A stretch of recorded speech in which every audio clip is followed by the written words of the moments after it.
Fear Factor, 15 minutes to your ideal retirement. Hello, this is Adrienne Berg, and I'm here with financial advisor Ronald Gielak. We're bringing you some new news, a new way of looking at your retirement through 12 webinars, all related in the series that takes you from a point of herd mentality, where you're ruled by fear factors, to a complete system which allows you to live the life you love and deserve in your retirement. If you've missed the first two webinars, you'll find them in their entirety at the website ronaldgielak.com. That's G-E-L-O-K. And now, let me introduce you to Ronald Gielak as we enter our third webinar in the series. What's the difference between a plan and a system? Hi, Ron. Thanks for being with us. Oh, it's great to be here, Adrienne. Thank you. Now, you know, we've heard things like people spend more time planning their vacation than they plan their retirement. Why are we so afraid to plan, and why do we notoriously fail to plan for our retirement? Well, I think that it's a little bit of an unfair criticism in that I think people do want to have clarity and certainty about what their retirement is going to be like. But I think what happens is they may have a bad experience or two where they go to a financial advisor, they're asked all kinds of questions about where do they want to live and what do they see their future like. The questions are vague. The questions don't really have a direct connection between what the income generating capacities of their assets are. And I almost have to laugh where there's these websites that try to tell you, answer these 10 questions, and here's how much money you're going to need, and here's how much income you're going to need. And that's just not a system. You know, we found so many when I was doing some search at the Internet saying that baby boomers need $1 million to retire, then $2 million to retire, as if we're all the same people, as if we all want the same thing. I know that you've always said, start first with a system and the plan will follow. Could you explain the difference to us between a system and what that means and how it helps us face the hard-to-face questions on retirement? Yeah, I'm happy to explain that. First off, I think anybody can talk a good game, and I think what happens to a lot of people is they end up dealing with people who have great personalities and who are great salespeople, but who never put together any kind of written roadmap for them to follow. And so the whole idea here is not just to have a financial plan. I have frustrated people come into my office all the time who will drop down on the table a plan they got from some other advisory firm that's 100 pages long, but doesn't help them do what they want to do or know what they want to know. So our philosophy is a little bit different. Our philosophy is that you need a system. We need to take a look at your assets. We need to take a look at the tax character of your assets, and we need to put together a plan to optimize your income. We need to put together a plan that involves where you're going to take money from and when you're going to take the money and how you're going to enjoy the money. And I think what people leave our office with is a sense of clarity and peace of mind about their future. At least that's what they report back to me. And that's why we're so system-oriented as opposed to boilerplate plan-oriented. Yes, many of those boilerplate plans are actually more for self-actualization coaches and life coaches than they are for financial planners, and they do go hand in hand. But if you had the system first, it actually makes your life easier to make decisions together as a couple or on your own. And one of the ways that you can break through the barriers and the fear factor in retirement, and frankly, make things much faster in your decision-making, is to know what income you would have if it was optimized. Can you explain to us your concept of optimizing income and how, again, it helps us make our decisions much faster and much easier? Well, I think the way we approach things, Adrienne, is we are problem solvers. Oftentimes I will start a meeting with somebody by asking them, what's the most important problem that you would like us to help you solve?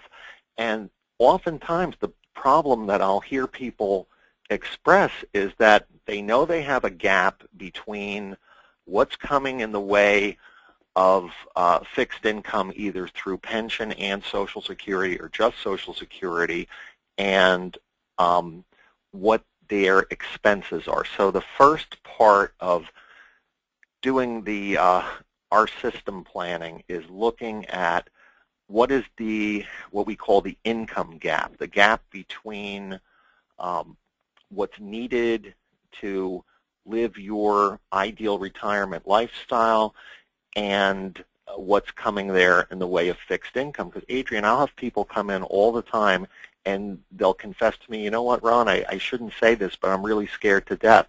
I've got X amount of dollars in the 401k, and this is supposed to last me and my spouse for the next 30 years.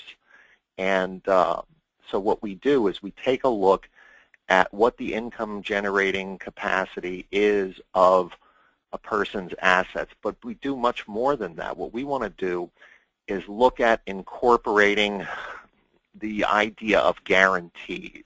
In other words, if we just leave everything at risk and we just try to diversify, we don't feel that in the uncertain world that we live in today that that's good enough. So that's why it's so important to think outside the box and intelligently use select offerings from insurance companies to help solve the income gap. You know, one of the things that you pointed out is a very big part of the fear factor. When we do have some false assumptions that are making us have wrong decisions. For example, we'll go to a financial planner and we'll have a certain amount of money, and they'll say, well, if we can get 6% for you a year and you withdraw 4%, here's how much you have to live on. But they never guarantee that they're going to get that 6% or 10% or whatever they guarantee. Now, you are a wealth manager, and I would like you to explain what that means, what wealth managers do, but also how it contrasts with using a system where there are guarantees, since you provide both. Yeah, well, when we look at this concept of wealth management, the idea is to say that assets get positioned differently in different buckets, that different, how could we put it, different buckets have different purposes. One bucket might be income now, another bucket might be income later. One bucket might be tax-free growth and tax-free income down the road. So we have to look at what the purpose is of each bucket that we are designing. So, for example, where the guarantees come in is you'll never hear a wealth manager talk about terms of guarantees, because when securities or investments are being used, there are no guarantees. So when we look at offerings from insurance companies, that's where we can get a guaranteed component into the mix. So just to give you an example, let's suppose a person says, hey, you know, I'm 62 years old, I want to figure out what to do with this 401k rollover, and I don't think I'm going to need income from this particular bucket or this particular account until age 70. Well, we can go to a number of top-rated insurance companies, and we can look at fixed annuity accounts that offer index-linked interest, so we've got some meaningful upside potential. We've got programs that lock in nice interest credits in the good years, avoid losses in the down years, and at the same time we can tack on a rider to a program that gives a guarantee, for example, that the money's compounding along at 6.5% per year, specifically for the purpose of creating a guaranteed income for life at 70 or beyond, and never lose control of the lump sum of the account.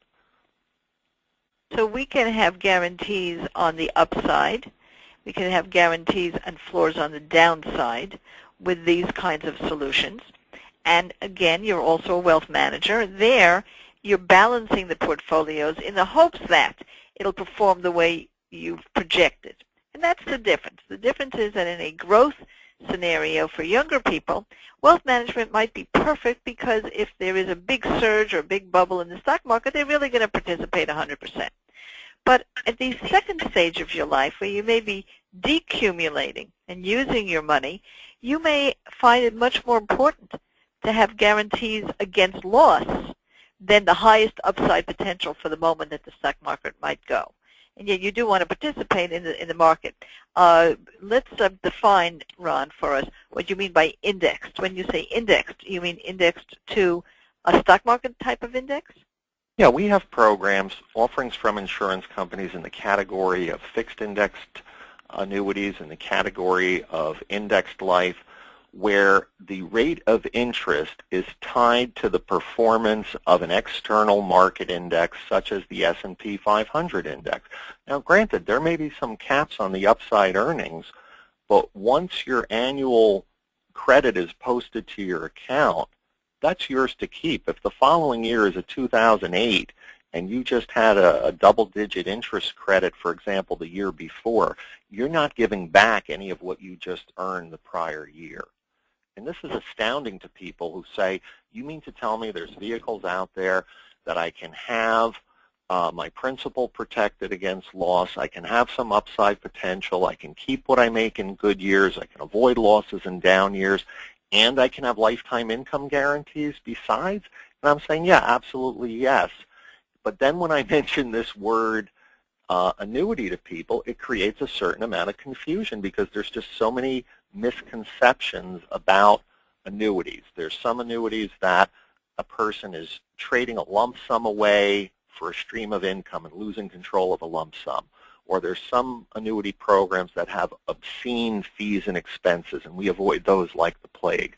But there's a handful of programs that are absolutely ideal for the situation where somebody says, I have a certain amount of money, I've got a gap between expenses and income, and I want to solve that income gap.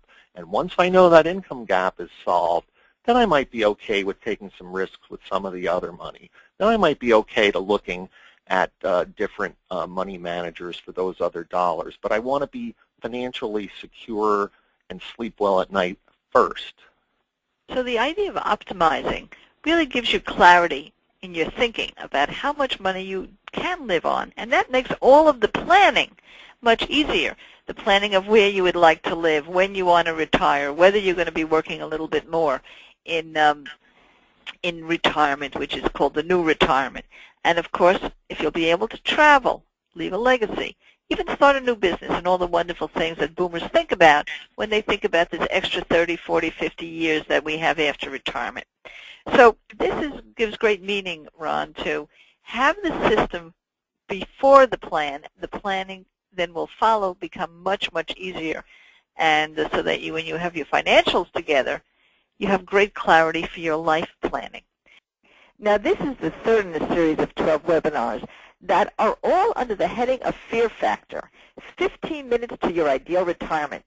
In our next presentation, we're going to be talking about tax-free living and why it's so much better to be tax-free than tax-deferred, with a lot of specifics that probably relate to your life.